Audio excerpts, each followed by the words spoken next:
Hello and welcome back everyone to chemistry classes. So continuing with microwave spectroscopy, today in this video I will be covering the effect of isotopic substitution. जो हमारा molecule है, अगर हम उसके किसी particular atom को उसके isotope से सब्स्टिट्यूट कर देंगे तो हमारे रोटेशनल स्पेक्ट्रा पर क्या इफेक्ट आएगा वो हम देखेंगे। और साथ ही में हम ये भी देखेंगे, अभी तक हमने जितना भी अपना पूरा स्टडी किया है वो इस अप्रोक्सीमेशन पे किया है कि हमारा जो मॉलिक्यूल है वो एक्चुअली एक रिजिड रोटर है। रिजिड रोटर का मतलब क्या है कि जो उसका बॉन्ड है उसमें इलास्टिसिटी नहीं है। तो हम ये क्वालिटेटिवली डिस्कस करेंगे कि अगर रिजिड नहीं है हमारा बॉन्ड, नॉन रिजिड है, तो क्या हमारे बॉन्ड पर फर्क आएगा, ये भी हम आज देखेंगे। So starting with the isotopic substitution.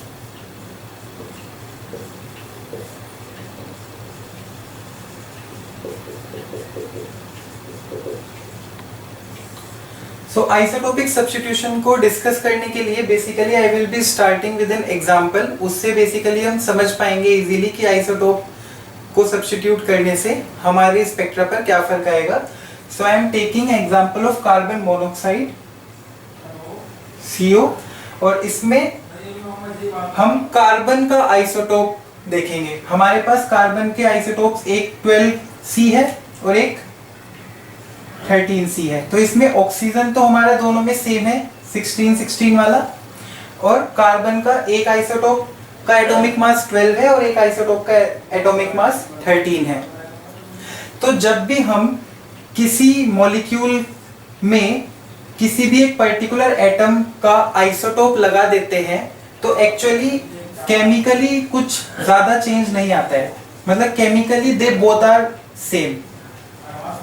अगर हम बात करेंगे केमिकल नेचर की तो ये बिल्कुल सेम नेचर शो करेंगे। जो मेन फर्क आपको दिखेगा किसी भी आइसोटोपिक सब्स्टिट्यूशन के बाद, that will be in atomic masses, मतलब जो मेन चेंज है that will be in atomic masses only. और सब चीजें आपकी सेम है, बस आपका एटॉमिक मास ही एक ऐसी चीज है जो आपकी मेजरली डिफर हुई है। अगर आप इसमें बॉन्ड लेंथ की भी बात करें तो बॉन्ड लेंथ में भी नो एप्रिशिएबल चेंज। तो इसीलिए दोनों में जो बॉन्ड लेंथ है उसे भी कांस्टेंट ही माना जाता है। तो जो हमारा मेन फर्क आया वो हमारा एटॉमिक मासेस में आया।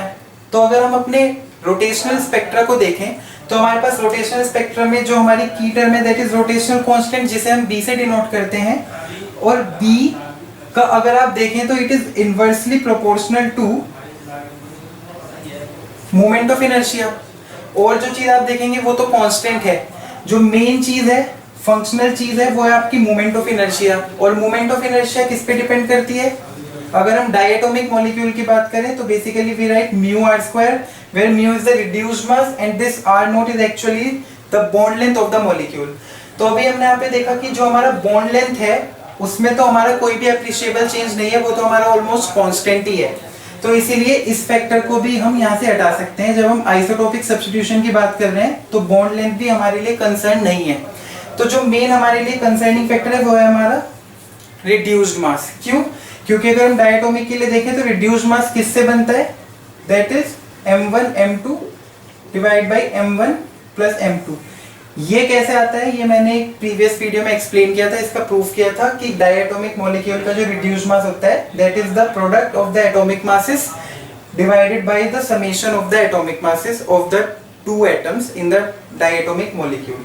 तो एटॉमिक मास में हमारा ज्यादा चेंज आया है। तो अगर आप देखेंगे तो इसका जो रिड्यूस्ड मास होगा 13CO का वो हमारा ज्यादा होगा। 13CO का रिड्यूस्ड मास 12CO वाले रिड्यूस्ड मास से ज्यादा होगा। तो इसी बेसिस पे आपने यहाँ पे देखा कि हमारा जो रोटेशनल कांस्टेंट है that is inversely proportional to moment of inertia. तो that is also inversely proportional to the reduced mass. तो सपोज जो हमारा नॉर्मल 12CO वाला कार्बन मोनोऑक्साइड है उसके रोटेशनल कांस्टेंट को तो हम एक्सप्रेस करते हैं B से, और जो हमारा 13CO है उसके रोटेशनल कांस्टेंट को हम एक्सप्रेस करते हैं B' से। तो अगर आप इन दोनों की रेशो को स्टडी करेंगे बी अपॉन बी डैश, तो आपका जितना भी कांस्टेंट वाली चीजें हैं वो तो सब कैंसिल आउट हो जाएंगी, तो फाइनली आपके पास क्या बचेगा, finally you will have mu dash divide by mu. अब बेसिकली ये आइसोटोपिक सब्स्टिट्यूशन हमें मदद क्या कर रहा है, मतलब हमने आइसोटोप का सब्स्टिट्यूट तो किया, तो अब हम अपने रोटेशनल स्पेक्ट्रम में एक तो फर्क क्या देखेंगे और हम क्या चीज की स्टडी कर पाएंगे। तो एक तो आपको ध्यान में देने वाली चीज ये है कि जब भी हमने आइसोटोप सब्स्टिट्यूट किया और इस केस में क्योंकि हमारा b dash is greater than b, तो एक्चुअली क्या होगा, नहीं सॉरी, इस केस में हमारा b dash is smaller than b। क्यों? क्योंकि हमने बोला है कि हमारा रिड्यूस्ड मास ज्यादा है, रिड्यूस्ड मास ज्यादा है तो इसका मतलब जो रोटेशनल कांस्टेंट की वैल्यू होगी वो कम हो जाएगी, क्योंकि reduced mass is inversely proportional to rotational constant. तो जो हमारा b डैश है that is smaller than b, हमें क्या पता है कि जो हमारे एनर्जी लेवल्स होते हैं उसे हम कैसे एक्सप्रेस करते हैं, बी जे जे प्लस वन, अगर हम सेंटीमीटर इनवर्स में ऐसे एक्सप्रेस कर रहे हैं तो अगर आप देखेंगे दोनों का जो आपको स्पेक्ट्रम मिलेगा, सपोज जो हमारा 12 CO है उसके हमारे रोटेशनल लेवल्स कुछ ऐसे हैं, सपोज ये 0 1 2, j इक्वल 0 1 2। तो अगर आप बिल्कुल इसी लेवल पे बात करें तो जो आपका E0 है वो तो 0 ही है, तो इसीलिए इसमें तो B की वैल्यू से कोई फर्क नहीं पड़ा। ये आपने बनाया है 12 CO के लिए और ये आपने यहाँ पे बनाया सपोज 13 CO के लिए, तो उसके बाद जो आपका 0 वाला है सपोज वो तो सेम लेवल पे हो गया। बट जब आप j इक्वल 1 की बात करेंगे तो j इक्वल 1 के लिए जो आपकी B की वैल्यू है वो आपकी एनर्जी को चेंज करेगी, तो आपका जो B डैश है मतलब 13 CO के लिए जो आपका B है वो आपका कम है, तो इसीलिए जो इसका लेवल होगा वो यहाँ पे थोड़ा सा नीचे होगा, मतलब वो बिल्कुल इसके बराबर नहीं होगा, थोड़ा सा नीचे होगा। सिमिलरली जैसे आप ऊपर जाएंगे तो 2 वाला भी आपका थोड़ा सा नीचे होगा, बिल्कुल एकदम बराबर नहीं होगा। तो ये तो होगी आपकी लेवल्स की बात कि आपका जो लेवल्स होंगे 13 CO के वो थोड़े से कम एनर्जी के होंगे एज कंपेयर टू 12 CO। अब हम बात करें अगर रोटेशनल स्पेक्ट्रा की, तो रोटेशनल स्पेक्ट्रा में जैसे आपका 12 CO है उसमें आपका यहां से 0 से शुरू हुआ 0, तो ये आपका 2B 4B 6B ऐसे है। अब अगर मैं यहाँ पे प्लॉट करूं तो यहाँ पे तो आपको सेम ही दिखेगा 2B dash 4B dash 6B dash, मतलब अगर मैंने दोनों के स्पेक्ट्रा को डिफरेंट ग्राफ पे प्लॉट किया तो आप डिफरेंस नहीं बता सकते, बिकॉज इसका भी आपको वही लाइंस मिलेंगी 2B की स्पेसिंग पे इक्विडिस्टेंट, इसमें भी आपको ऐसे ही 2B की स्पेसिंग पे इक्विडिस्टेंट लाइन मिलेंगी। बट अगर मैं सेम ग्राफ के ऊपर अगर मैं दोनों के रोटेशनल स्पेक्ट्रा को स्टडी करूं तो क्या होगा, सपोज मेरे पास ये एक ही ग्राफ है, इसमें जो मेरी सेंटीमीटर इनवर्स है वो ऐसे बढ़ रही है, मतलब इसमें मैंने जो अपना एक्स एक्सिस पे उसे वेव नंबर में एक्सप्रेस किया है वो ऐसे बढ़ रहा है। तो यहाँ पे सपोज मेरा 0 था, तो अगर आप 2B देखेंगे 2B इज फॉर 12 CO और 2B dash is for 13 CO, तो जो आपका 2B यहाँ पे आया, फिर आपका 4B यहाँ पे आया, आपका 6B यहाँ पे आया, this is 2B, this is 4B, this is 6B। अब इसी सेम ग्राफ पे अगर आप 13 CO का रोटेशनल स्पेक्ट्रा देखेंगे तो एक्चुअली में मैं उसे अभी यहाँ पे डॉटेड लाइन से बना रहा हूँ ताकि आप डिफरेंशिएट कर पाए। तो यहाँ पे आपको मिलेगा 2B डैश, बिकॉज आपकी B डैश की वैल्यू B से कम है, तो इसीलिए जो आपका 2B डैश होगा वो 2B से थोड़ा सा पहले होगा। सिमिलरली आपका 4B डैश आपको यहाँ पे मिलेगा, आपका 6B डैश आपको यहाँ मिलेगा, ये आगे आपका 4B डैश, ये आगे आपका 6B डैश। तो आपके जो 2B dash 4B dash 6B dash है ये भी इक्विडिस्टेंट है, जैसे आपके 2B 4B 6B इक्विडिस्टेंट हैं। बट अगर हम सेम ही ग्राफ पे दोनों को देखेंगे तो 13 CO की जो हमारी स्पेक्ट्रल लाइंस हैं वो आपकी 12 CO की स्पेक्ट्रल लाइन से थोड़ी पीछे होती जाएंगी। तो बेसिकली ये आपको स्पेक्ट्रा में डिफरेंस मिलेगा। अब हमें ये चीज हेल्प कैसे कर रही है, अब आप देखिए सपोज इसका जो मास था 13 CO का जो एटॉमिक मास था, जो हम बोल रहे हैं कि हमारे कार्बन का जो मास है दैट इज 13, सपोज वो एटॉमिक मास हमारे लिए पहले अननोन था, सपोज वो x था, तो हम उसे निकाल सकते थे, हम उसकी स्टडी कर सकते थे। कैसे? हमारे पास ये रिलेशन तो आ गई कि जो हमारा रोटेशनल कांस्टेंट है that is inversely proportional to reduced mass, क्योंकि बाकी सब चीजें कांस्टेंट है इन दोनों के लिए तो वो कैंसिल आउट हो जाएंगी। अब आपके पास दोनों का स्पेक्ट्रा है, 12 CO का भी आपके पास रोटेशनल स्पेक्ट्रा था, 13 CO का भी, मतलब x CO का भी आपके पास रोटेशनल स्पेक्ट्रा था। तो वही आप दोनों का क्या करेंगे, लाइंस के बीच की स्पेसिंग से आप उनकी b और b डैश की वैल्यू निकाल लेंगे। मतलब ये आपका 12 CO का है, तो जब आप इसका स्पेक्ट्रा लेंगे तो आपको लाइंस की स्पेसिंग से 2 भी मिल जाएगा, तो आप b कैलकुलेट कर पाएंगे। तो ये चीज हो गई आपकी नोन। अब बात रही b डैश की, तो b डैश आपका x CO, तो आपको बेसिकली b डैश की वैल्यू तो मिली गई ना। आपको यही तो नहीं पता कि उस पर्टिकुलर डायटोमिक मॉलिक्यूल में जो आपका कार्बन एटम है उसका एटॉमिक मास क्या है, बट आपको उसका स्पेक्ट्रा ऑब्टेन तो हो गया। तो स्पेक्ट्रा ऑब्टेन होने के बाद आपको स्पेसिंग मिल गई, स्पेसिंग से आपको b मिल गया, तो ये b डैश भी आपको पता है।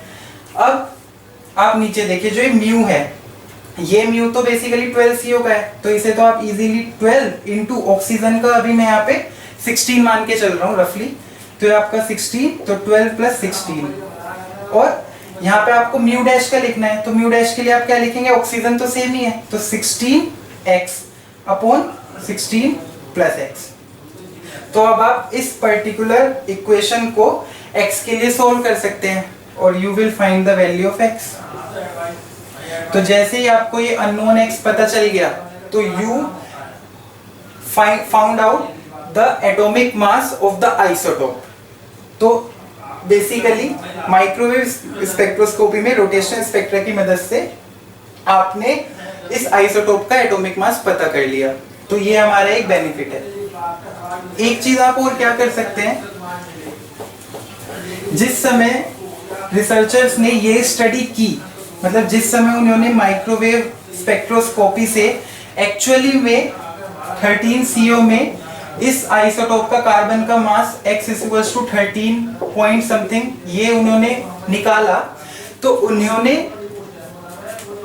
13 CO का यूज नहीं किया था एक्सक्लूसिवली।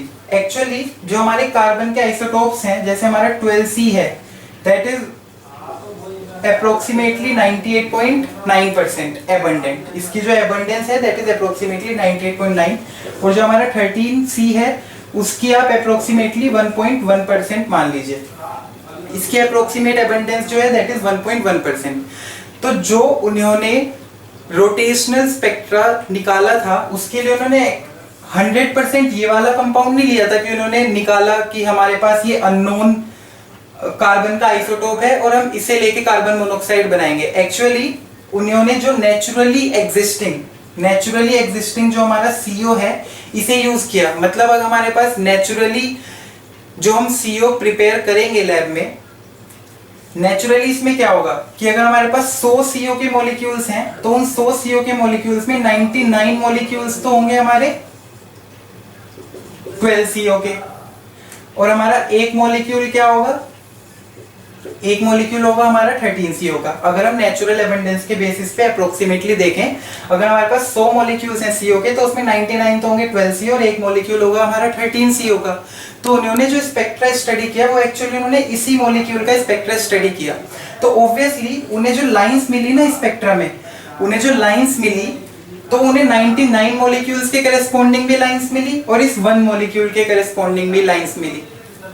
सपोज 99 मॉलिक्यूल्स के करस्पॉन्डिंग उन्हें लाइन मिली, वो तो गई है जिसे मैंने ऐसे 2B 4B 6B दिखाया था, और इसका सिर्फ एक ही मॉलिक्यूल है। तो ऑब्वियसली देखा जो हमारी इंटेंसिटी होती है वो हमारी नंबर ऑफ मॉलिक्यूल्स पे, मतलब पॉपुलेशन पे भी डिपेंड करती है। तो इसका एक ही मॉलिक्यूल है तो इसकी भी लाइन आएगी, बट वो बहुत ज्यादा कम इंटेंस होगी, और इसके लिए हमारी B की वैल्यू भी ज्यादा है तो वो ओवरलैप भी नहीं करेगी, वो पहले आएगी। जो अभी मैंने स्पेक्ट्रा बनाया था बिल्कुल वही स्पेक्ट्रा है। तो एक्चुअली में इससे मैं ये बताना चाह रहा हूं कि हम सिर्फ एटॉमिक मास ही नहीं निकाल सकते, हम इस इंटेंसिटी की एब्जॉर्प्शन वैल्यू से, बेसिकली हमें जो स्पेक्ट्रा मिला उसमें जो स्पेक्ट्रल लाइन की इंटेंसिटी है due to absorption, we can also calculate the abundance. हमने एटॉमिक मास तो निकाला ही अपनी कैलकुलेशन से, but we can also predict the abundance of isotope.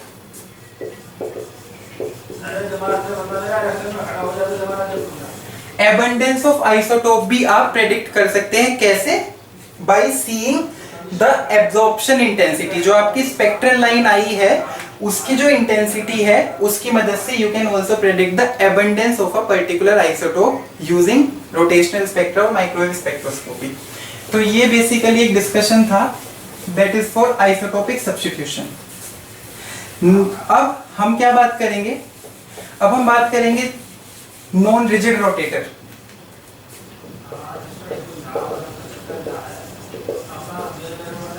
Non rigid rotator, तो इसमें क्या है? अभी तक हमने यही अप्रोक्सीमेट किया था कि जो हमारा बॉन्ड है that is rigid, but actually में it is not, it has some elasticity.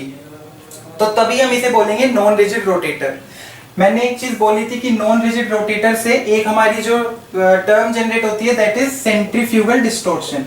But अभी इस वीडियो में बेसिकली मैं आपको क्वालिटेटिवली बताऊंगा कि क्या फर्क नॉन रिजिड होने से आएगा, फिर उसे हम कैसे अपने इस एनर्जी के एक्सप्रेशन में, मतलब जो हमारे पास एनर्जी का एक्सप्रेशन है BJ+1, एक्चुअली में तो हमें इस एनर्जी के एक्सप्रेशन में उसे इंट्रोड्यूस करना होगा।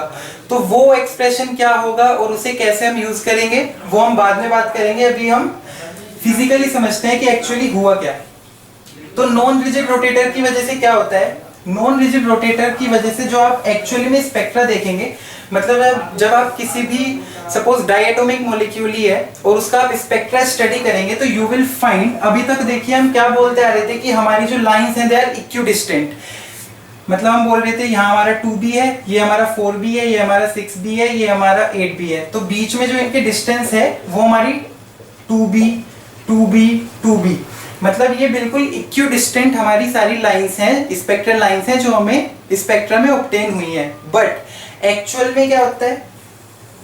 एक्चुअल में यू विल फाइंड कि जैसे आपकी एक लाइन यहाँ पे आई तो जो दूसरी लाइन आप एक्सपेक्ट कर रहे थे, जैसे ये आपकी 2b पे आई तो आप एक्सपेक्ट कर रहे थे कि ये लाइन आपके बिल्कुल 4b पे आनी चाहिए, बट ऐसा नहीं होता। ये लाइन आपकी सपोज यहाँ आएगी, फिर ये आपकी थोड़ी और पहले आएगी, या आपकी और पहले आएगी, ये थोड़ी और पहले आएगी। मतलब एक्चुअली में जो ये डिस्टेंस है ये इक्यू डिस्टेंस नहीं है, ये जो इनके बीच का गैप है वो घटता जा रहा है। धीरे धीरे ये गैप आपका कम होता जाएगा and this is the result of being a non rigid rotator. मतलब this is due to the centrifugal distortion. मतलब जैसे जैसे आपकी J की वैल्यू बढ़ेगी, जैसे जैसे आप J की वैल्यू बढ़ाएंगे वैसे वैसे आपकी जो लाइंस हैं स्पेक्ट्रा की वो आपकी थोड़ी थोड़ी थोड़ी थोड़ी पास आती जाएंगी। मतलब इतनी भी ज्यादा नहीं बट थोड़ी थोड़ी वो आपकी पास आती जाएंगी। तो इसका मतलब क्या हुआ? अभी हमने देखा था कि एक लेक्चर में मैंने बताया था कि we can also calculate the bond length. तो उसमें we have to choose our data wisely. Wisely मतलब हम चाहेंगे कि हम इसी इनिशियल डेटा से काम करें, क्योंकि इनिशियल डेटा में ही हमारा सबसे कम डिस्टॉर्शन है। सबसे कम क्या? बिल्कुल मिनिमल डिस्टॉर्शन है। सो जब हम अपने किसी भी डायटोमिक मॉलिक्यूल की सपोज बॉन्ड लेंथ प्रेडिक्ट करना चाह रहे हैं और हमारे पास स्पेक्ट्रा है, तो हमें अगर ये होता कि सभी 2b आया तो हम कोई सा भी गैप यूज करके 2b के इक्वल पुट करके और b की वैल्यू निकाल के करस्पॉन्डिंग r वैल्यू निकाल सकते थे। बट क्योंकि अब हमें पता है कि हमारा जो लाइंस है वो इक्विडिस्टेंट नहीं है, वो धीरे धीरे धीरे पास होती जाती है, तो इससे हम बता सकते हैं कि जो हमारा सबसे प्रिसाइज है, जहाँ पे हमारा सेंट्रीफ्यूगल डिस्टॉर्शन नहीं लगा है, तो हम ये वाले इनिशियल डेटा का यूज करेंगे और इस इनिशियल डेटा का यूज करके we will calculate the value of r। अब अभी हमने देख लिया कि नॉन रिजिड रोटेटर में क्या हो रहा है, जैसे जैसे हमारी J की वैल्यू बढ़ रही है वैसे वैसे हमारी स्पेसिंग कम होती जा रही है। तो स्पेसिंग कम होने का मतलब क्या हुआ कि B की वैल्यू आपकी डिक्रीज हो रही है, क्योंकि जब स्पेसिंग कम हुई तो आप 2b को जब वैल्यू किसी पर्टिकुलर, जैसे आपकी सपोज पहले स्पेसिंग थी 10 पहली लाइंस में, फिर आपकी स्पेसिंग हुई 9, फिर आपकी स्पेसिंग हो गई 8, तो आप इस 10 को भी 2b के इक्वल पुट करोगे, इस 9 को भी 2b के ही इक्वल पुट करोगे और उस 8 को भी 2b के इक्वल ही पुट करोगे। तो यहाँ से आपका जो b आया वो आया 5, यहाँ से आया 4.5 और यहाँ से क्या आया आपका b, यहाँ से आया 4। तो as you are moving forward, as the value of j is increasing, तो b की वैल्यू आपकी डिक्रीज हो रही है। ठीक है, अब b की वैल्यू आपकी डिक्रीज हुई तो इसका मतलब क्या है, जो आपका r है दैट इज इंक्रीजिंग, क्योंकि जो हमारा B है वो हमने देखा that is inversely proportional to R, that is inversely proportional to mu and that is inversely proportional to mu R square. तो हमारा जो रोटेशनल कांस्टेंट B है that is inversely proportional to bond length. तो J की value बढ़ने के साथ आपका B घट रहा है और R बढ़ रहा है। R बढ़ने का मतलब क्या हुआ कि आपका जो मॉलिक्यूल है उसकी बॉन्ड लेंथ बढ़ रही है, और बॉन्ड लेंथ बढ़ना हमें यही बता रहा है कि जैसे जैसे, ये बात मैंने एक बार पहले भी की थी, कि जितना ज्यादा J में होगा, जितना ज्यादा हाई J में हमारा मॉलिक्यूल होगा, इसका मतलब वो उतना ही ज्यादा रोटेशनल एनर्जी प्रोसेस कर रहा है। So it can reach at that stage कि जो सेंट्रीफ्यूगल फोर्स है वो इतनी ज्यादा हो जाए that it is able to disrupt the bond. तो डिसरप्ट द बॉन्ड मतलब क्या होगा, बॉन्ड टूट रहा है, बॉन्ड टूटने का मतलब उसकी बॉन्ड लेंथ पहले बढ़ी होगी और एक मोमेंट पे आके बॉन्ड हमारा टूट गया होगा। तो हम ये चीज यहाँ पे स्पेक्ट्रम में भी स्टडी कर सकते हैं कि जैसे जैसे हम J की वैल्यू बढ़ा रहे हैं वैसे वैसे हमारी लाइंस पास आ रही हैं। लाइंस पास आने का मतलब हुआ कि हमारी B की वैल्यू कम हुई, B की वैल्यू कम हुई, इसका मतलब बॉन्ड लेंथ बढ़ी।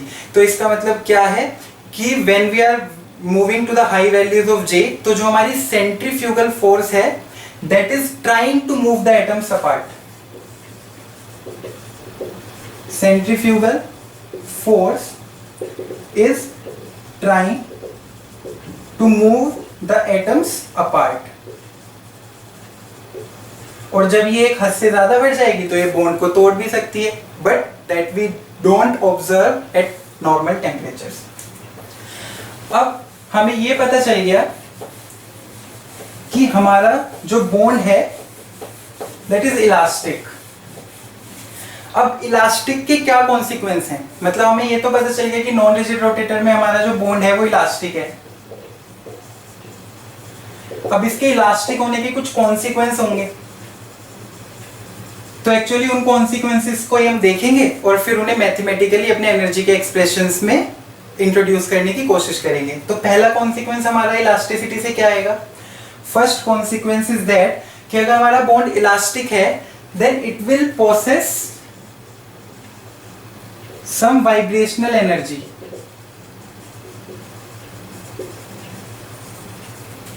corresponding to some fundamental frequency। इसका मतलब क्या होगा कि हमारा बॉन्ड अगर इलास्टिक है तो वो स्ट्रेच करेगा, कंप्रेस करेगा, स्ट्रेच करेगा, कंप्रेस करेगा, तो that is actually what, that is vibration. तो इसका मतलब it will possess some vibrational energy of some fundamental frequency. और जो हमारी फंडामेंटल फ्रीक्वेंसी होगी ये किस चीज पे डिपेंड करेगी, ये हमारा डिपेंड करेगी कि जब हमारा जैसे जिस एटम्स के बीच में हमारा बॉन्ड वाइब्रेट हो रहा है, स्ट्रेच और कंप्रेस हो रहा है, उनका एटॉमिक मास क्या है, उनका बॉन्ड कांस्टेंट।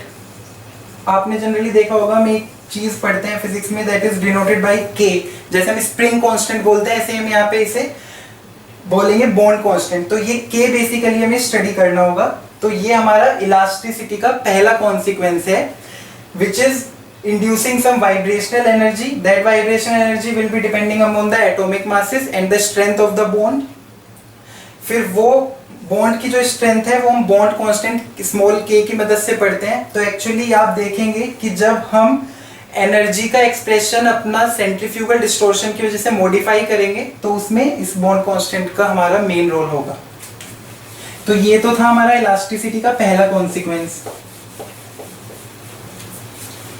एक कॉन्सिक्वेंस और है, वो कॉन्सिक्वेंस हमारा क्या है कि इलास्टिसिटी का जो आप मेन इफेक्ट देखेंगे वो आपका किस पे आ रहा है, बी पे आ रहा है, रोटेशनल कांस्टेंट पे आ रहा है और आपका बॉन्ड लेंथ पे आ रहा है।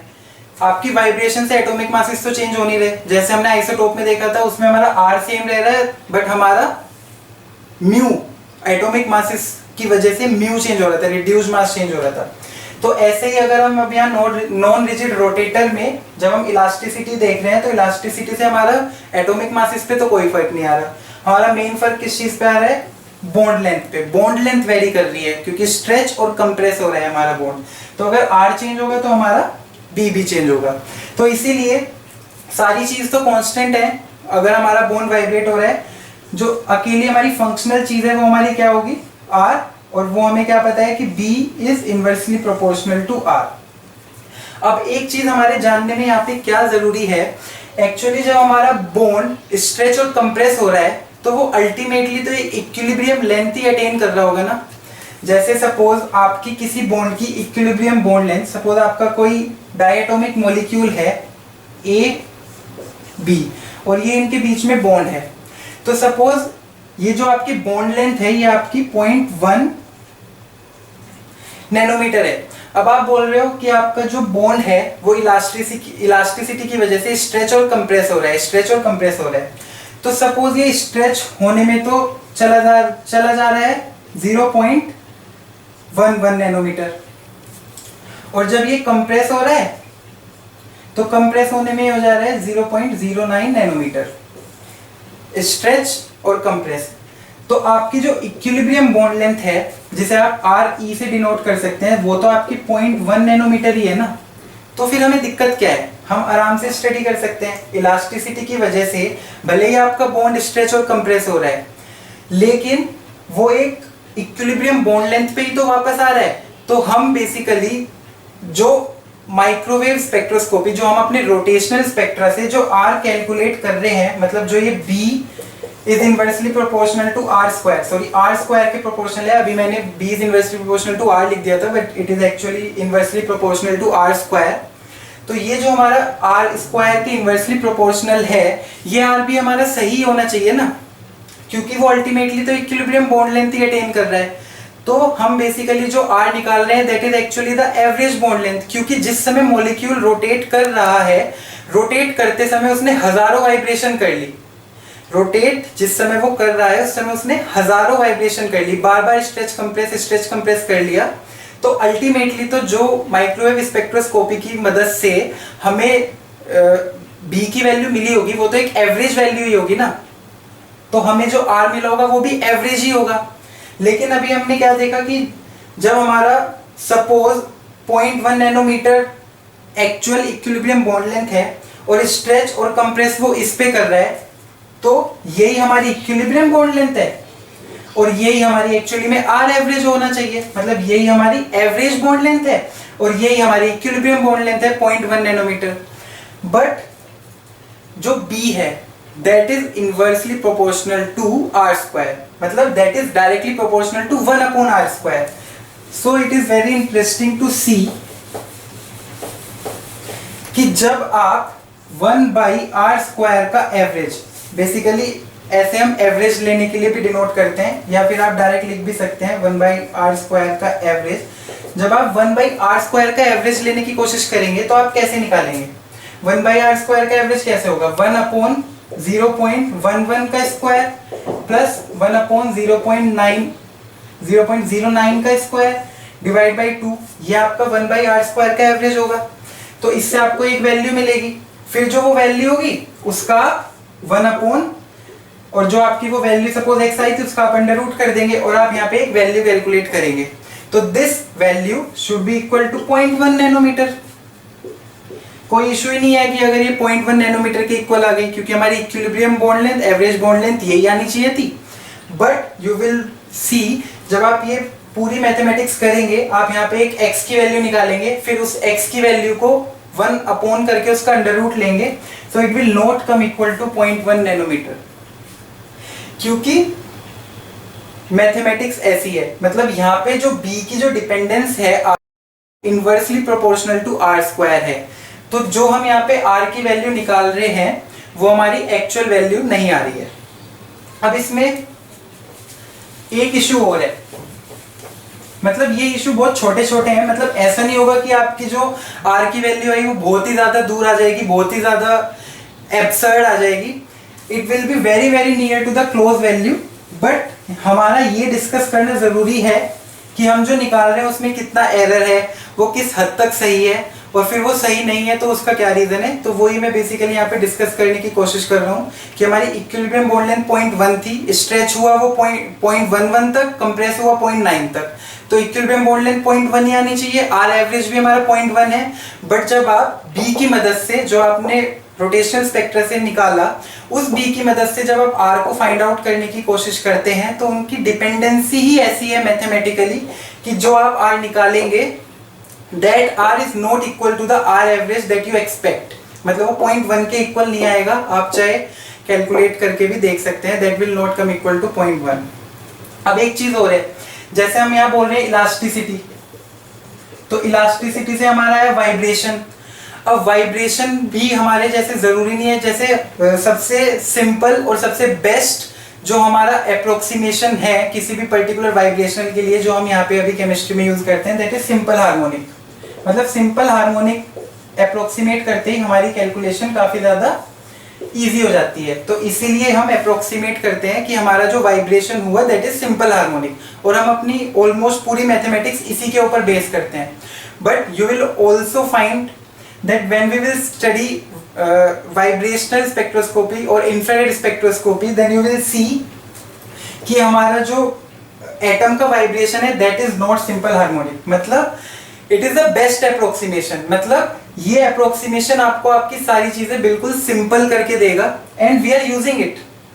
बट अगर हम एक्चुअली में बात करें तो हमारे मॉलिक्यूल का वाइब्रेशन सिंपल हार्मोनिक भी नहीं होता, क्योंकि यू विल सी कि जब भी हमारा मॉलिक्यूल वाइब्रेट करता है, सपोज हमारे पास ये ए और बी डायटोमिक मॉलिक्यूल है, and when it will vibrate तो ये स्ट्रेच तो ज्यादा होता है, मतलब it is more easy to stretch it than to compress it.